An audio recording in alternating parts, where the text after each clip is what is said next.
Hello and welcome to the inaugural podcast of the Customs Knowledge Institute, or CKI for short. Tony Buckley is my name. I am the chair of CKI. In this, our first podcast, we're going to discuss the customs broker and the future of the customs broker in Europe. And for that, I'm joined by Enrika Naujoke, who is the director of the Lithuanian Customs Practitioners Association, and by Dr. Momchil Antov, who is chairman of the Bulgarian Organization of Customs Agents. Two people who one would expect to be very expert on this rather vexed topic. Customs brokers are absolutely essential to the operation of customs and have been for hundreds of years. The basic function, of course, is simply to lodge customs declarations. But over the years, the functions of the customs broker have grown more diverse and more embedded with the business of the traders with whom they work. Brokers provide advice. They provide storage facilities. Very often they provide an interface with the customs authorities. And of course, for those who are not registered themselves, the brokers are the only means of importing and exporting. But in recent times, there's a growing debate about how customs brokers should be regulated, whether they should be regulated, what competencies should a customs broker have, what functions should they be allowed to discharge, what responsibilities should they carry, and so on. And the EU customs reform proposals recently published give an added point to this by proposing that indirect representatives, that is a broker who acts in his own name but on behalf of a client, would be treated as the importer or exporter for legal purposes. This is a significant change. Is it warranted? Do we have a view on it? How do customs brokers themselves feel about it? These are questions we will discuss over the next 30 minutes or so. So first of all, if I could ask my colleagues to comment on, I suppose, the first question one must ask, which is, what is wrong with the present system? Why do we need to change? Would you like to comment on that, Momchil? Yeah, thank you, Tony. To be honest, I don't think there is anything wrong with the status or with the work of customs brokers. Now, a large part of the problems is contained in the customs formalities themselves, the manner of their application, and the possibilities of customs information systems. For example, even if an economic operator didn't use customs brokers, he would have the same operational problems with customs. Therefore, I think that businesses are really interested in transferring this risk to customs brokers, where the damage is very likely to be minimized. For me, the present systems of customs representation in European Union is clear, and the place and the role of customs brokers is clear, but maybe we have some technical problems with application of this profession in the European Union. Yeah. Thank you, Momchil. Yes, it's interesting. I think we'll come back to some of those points, but Enrika, what would you like to say on this? I have a different opinion because Momchil is talking from the country where the customs broker services are not licensed, and I suppose the customs brokers are not hardly punished for the mistakes. Here in Lithuania, the customs brokers activities are licensed. Customs brokers have to do exams, and when they lodge a customs declaration, if they make a mistake, they usually receive quite huge fines, which can amount to 1,000 euros for that mistake. And after several mistakes, the license can be withdrawn. The first aspect that I would like to highlight is the system, the different licensing system in various EU countries. which shows that the activities are not harmonized. And also, as I was acting as customs brokers for many years, what I noticed that the first is licensing system, the problem. The other problem is that when customs brokers are licensed, they receive certain level of education, but as there is no education level set on EU level, so we have the issue that customs brokers can't even sometimes talk to each other in different countries. We were trying to talk about T2 document in Italy, and we realized that they approach this differently. So this is the second problem. Yeah, and the third problem I mentioned already shortly, the administrative penalties. I think they distort the market. So if we are talking about the same level field in Europe, we should have the same conditions for everybody, customs brokers and businesses. So these 3 points. And Tony, as you are from Ireland, Yes. but customs brokers are also not licensed. What are your views on this? Absolutely, I take your point. We in Ireland have had a somewhat unique experience because up to Brexit in 2021, we had a small number of long-established customs brokers who had the benefit, at least, of years and years of experience. They were established in the market and they had a firm client base. Then Brexit, of course, caused the demand to mushroom, to explode overnight. And indeed, some people whom I have trained myself since 2021 are now operating as customs brokers, because in Ireland, it is in unregulated industries, and believe it or not, accountancy and customs brokerage are among those unregulated industries. Any citizen has the right to appoint anybody they choose to represent them in their dealings with government. And then the liability for the actions of the agent rests entirely on the contract between the agent and the client. The state takes no interest. And if something is wrong, the liability generally falls back on the trader or the client. The agent is a matter for the client. That's the general philosophy in that area. It's interesting what you say about the licensing. And I think licensing becomes a kind of a central theme in this topic. Because we have a situation where in Lithuania and in France and in Holland and in some other countries where the licensing conditions are very strict, you could argue that the need for licensing in fact restricts access to the industry. In other words, that only those who are able to meet whatever conditions are put in place would have access to it. In Ireland, we have the experience, we have had many reports from international bodies like the OECD, which criticize the Irish method of government because of the lack of freedom of access to regulated professions such as law and medicine.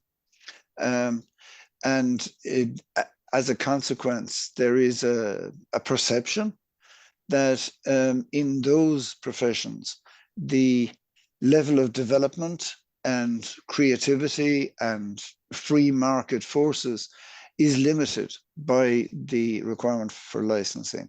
Another issue with licensing, and perhaps Enrika, you could comment on this, is that a licensed broker becomes, in a sense, an arm of the state.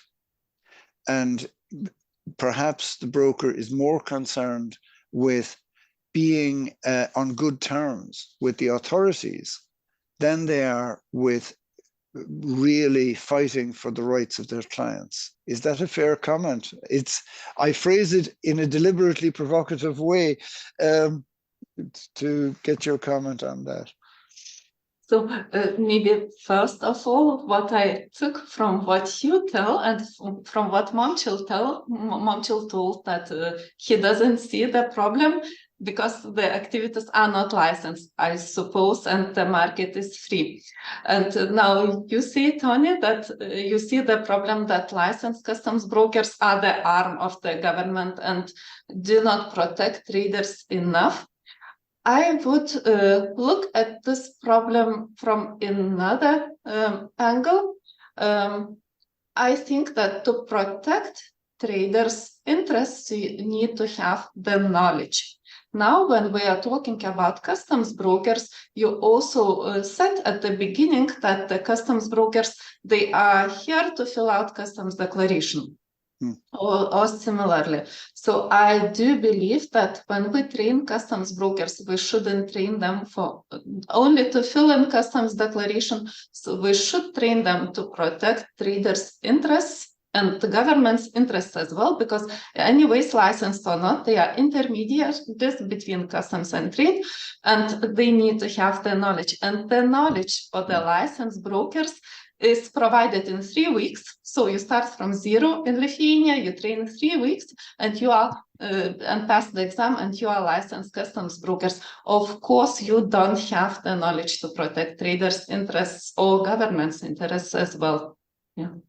Okay, thank you, Enrika. And moving on to knowledge, and I think that this is, when we talk about licensing, I think each person has a different image in their minds as to what licensing would look like. But I know that, Momchil, you have very strong views on the need for customs brokers to have adequate knowledge. Isn't that correct?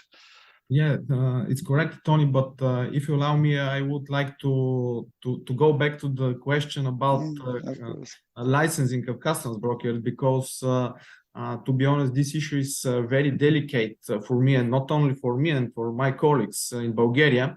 As Enrika said, in Bulgaria, customs brokers is not licensed, and it's an unregulated profession.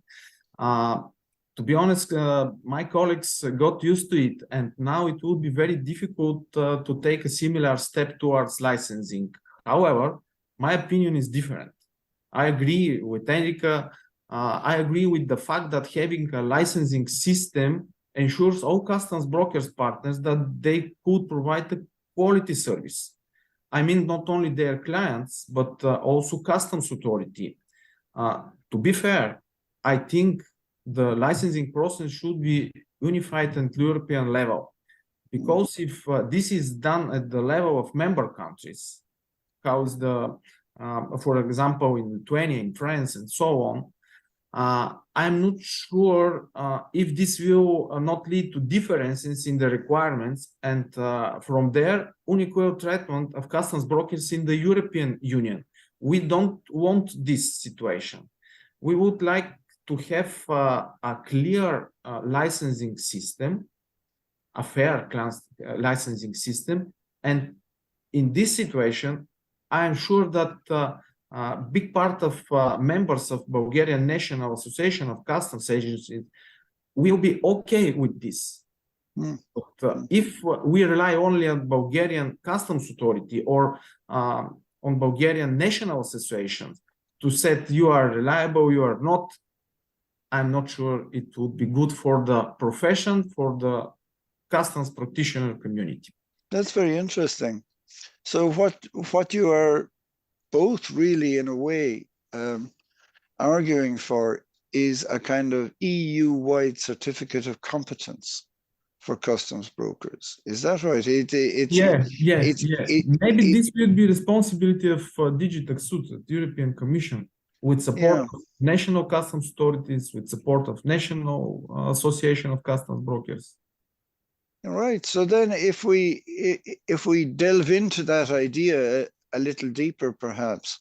So if a person undergoes a course of study approved by the EU Commission, which of course would need the agreement of all the member states, but let's be somewhat unrealistic and assume that such agreement could be obtained, and say that fine, here are the standards of competence, because as you know, in the Union Customs Code, in order to become an AEO, it's necessary to show competence, but then each member state interprets that as they see fit.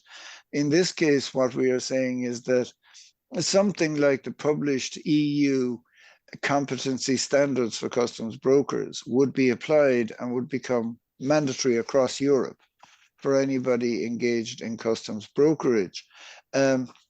So presumably you would pass some examinations, you would complete some approved course of study, and then you would have your certificate and you could practice as a customs broker in any member state. Exactly. Now,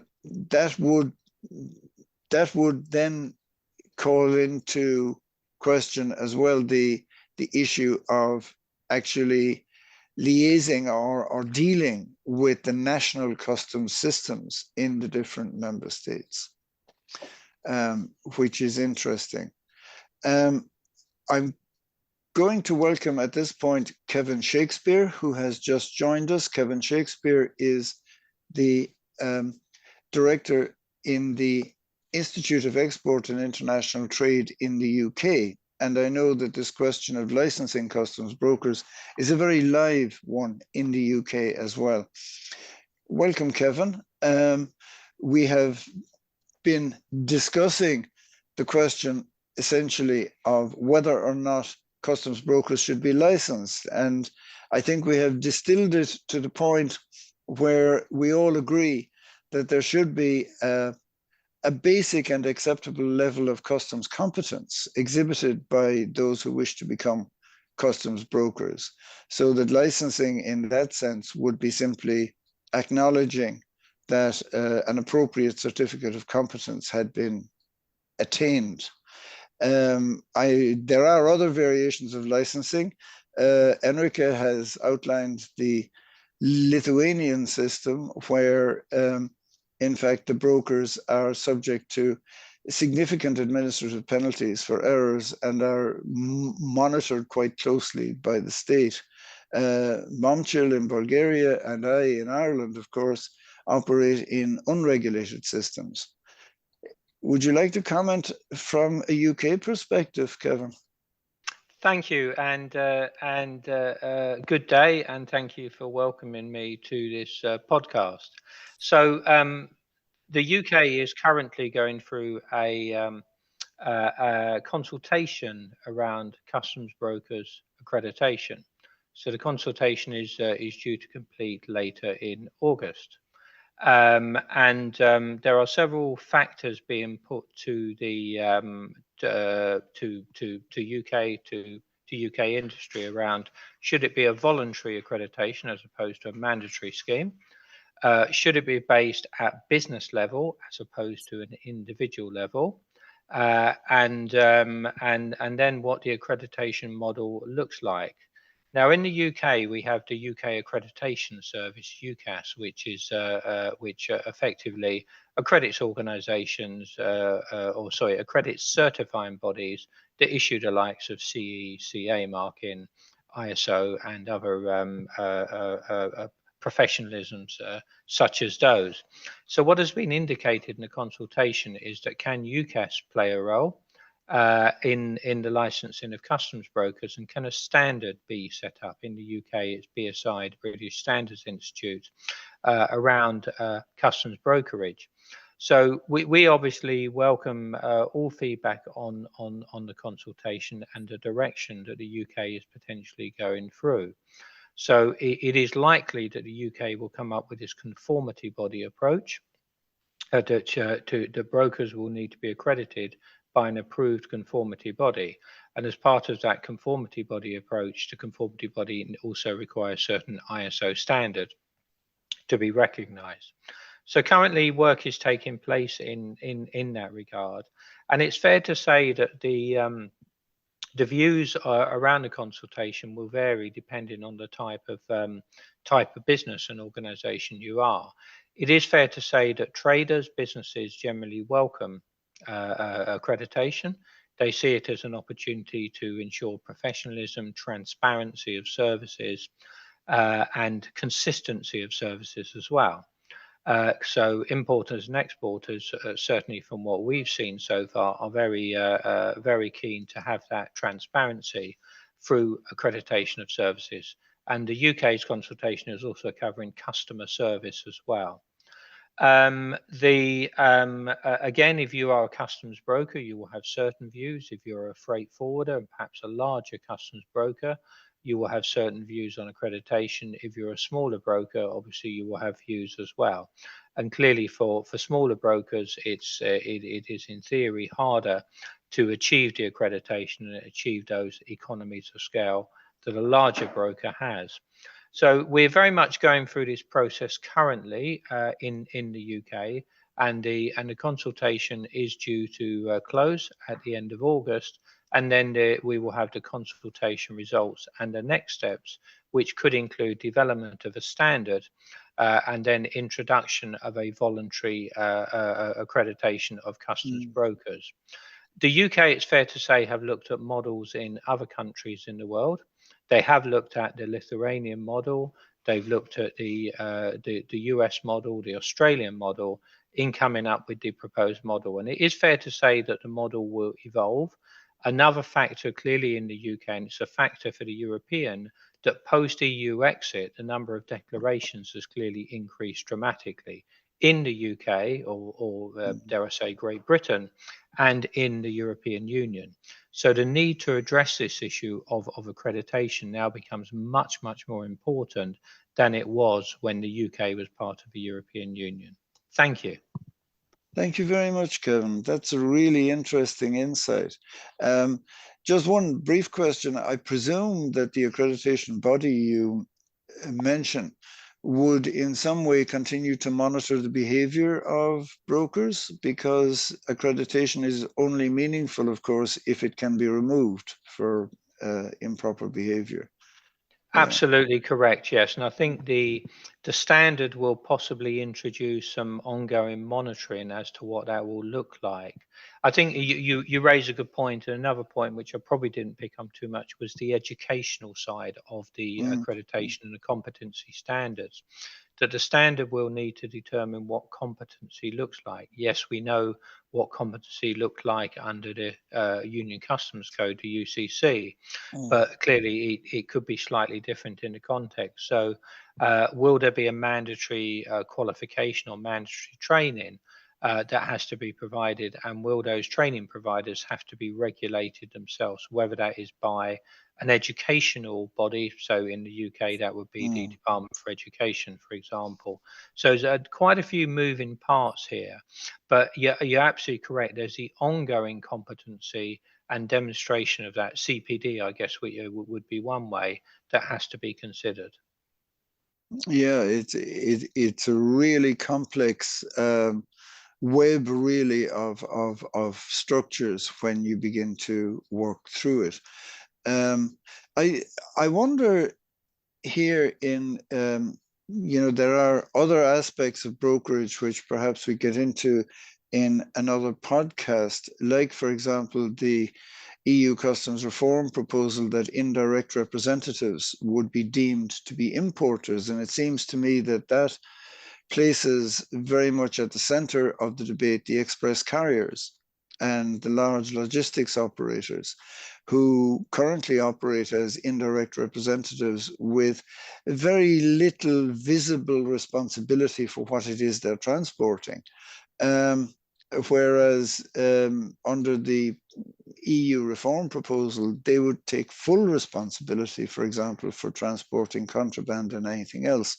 That could potentially be a huge change, and very important, considering that much of the EU customs reform is concerned with online shopping anyway. But I think for today, we'd leave that to one side, perhaps for another podcast to talk about the responsibility of brokers. So to return to the question of licensing and competency, I think we are all agreed that customs brokers should be competent, and indeed that it would be ideal in some ways if there were a single competency standard applied across the European Union. However difficult that might be to implement in practice. I would return, however, to the question then of what is competency, not just in terms of customs knowledge. I think we can agree on that, but in terms of other competencies, other abilities that a customs broker would be required to have. Kevin has mentioned the ISO standards.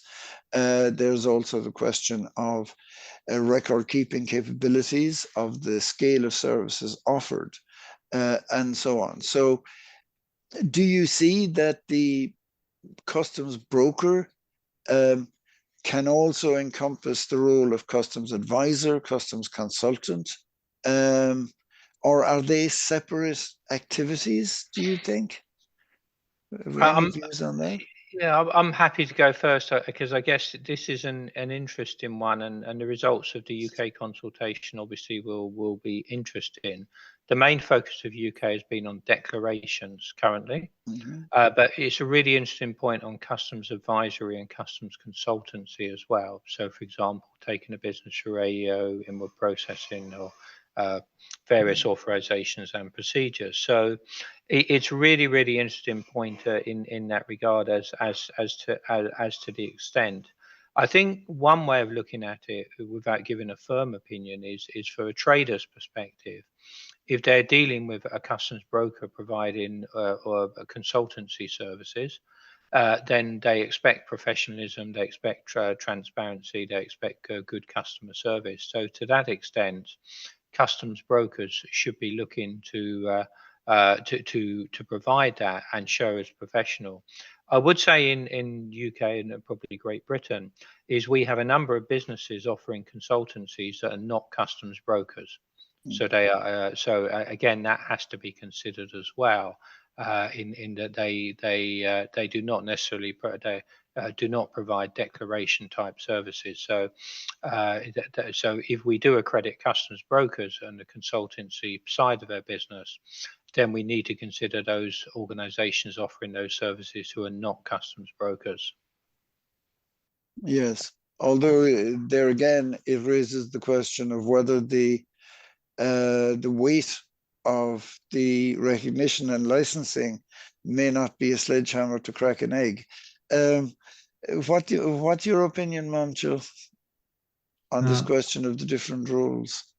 Yeah, I agree that these two kinds of services, to prepare customs declaration, to give advice, they are mandatory for every one customs broker. This is not different services. This is not enough to be able to prepare the customs declarations and to make conversation with a customs authority about one import operation or export operation. But customs brokers should be more flexible. We should be aware with all customs and non-customs legislation, and to be able to give good advice to our clients how to manage with this, with customs obligations and non-customs. What about representation in appeals? At the moment, when an appeal progresses into the courts, the representation is by a lawyer who does not require any customs qualification, just requires to be a lawyer, a qualified lawyer.